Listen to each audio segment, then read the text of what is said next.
Fort Kochi വെളി മൈതാനത്തെ പാപ്പാഞ്ഞി കത്തിക്കുന്നതിന് police വിലക്കേർപ്പെടുത്തിയതിനെതിരായ സംഘാടകരുടെ ഹർജി ഹൈക്കോടതി ഇന്ന് വീണ്ടും പരിഗണിക്കും. എന്തടിസ്ഥാനത്തിലാണ് വിലക്ക് ഏർപ്പെടുത്തിയതെന്ന് ഹൈക്കോടതി കഴിഞ്ഞ ആഴ്ച പോലീസിനോട് ചോദിച്ചിരുന്നു. വിലക്കിന് ആധാരമായ രേഖകൾ ഇന്ന് പോലീസ് ഹാജരാക്കും.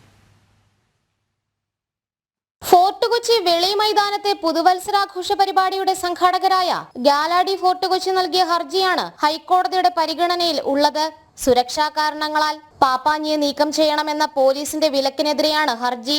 ഡിസംബർ 31 രാത്രി ഫോർട്ട് കൊച്ചി പരേഡ് മൈതാനത്ത് പാപ്പാഞ്ഞിയെ കത്തിക്കുന്നതിന് സുരക്ഷ ഒരുക്കാൻ മാത്രം 1000-ലേറെ പോലീസുകാർ വേണമെന്നാണ് കണക്ക്. ഇതിനു പുറമെ വെളി മൈതാനത്ത് കൂടി പാപ്പാഞ്ഞിയെ കത്തിക്കുന്നത് സുരക്ഷാ പ്രശ്നങ്ങൾ ഉണ്ടാക്കുമെന്നാണ് പോലീസിന്റെ വാദം. ക്രമസമാധാന പ്രശ്നമുണ്ടാക്കുമെന്നും പോലീസ് അറിയിച്ചിട്ടുണ്ട്. പാപ്പാഞ്ഞിയെ നീക്കം ചെയ്യാൻ ആവശ്യപ്പെട്ടത് എന്തടിസ്ഥാനത്തിലാണെന്ന് പോലീസ് ഇന്ന് ഹൈക്കോടതി അറിയിച്ചേക്കും.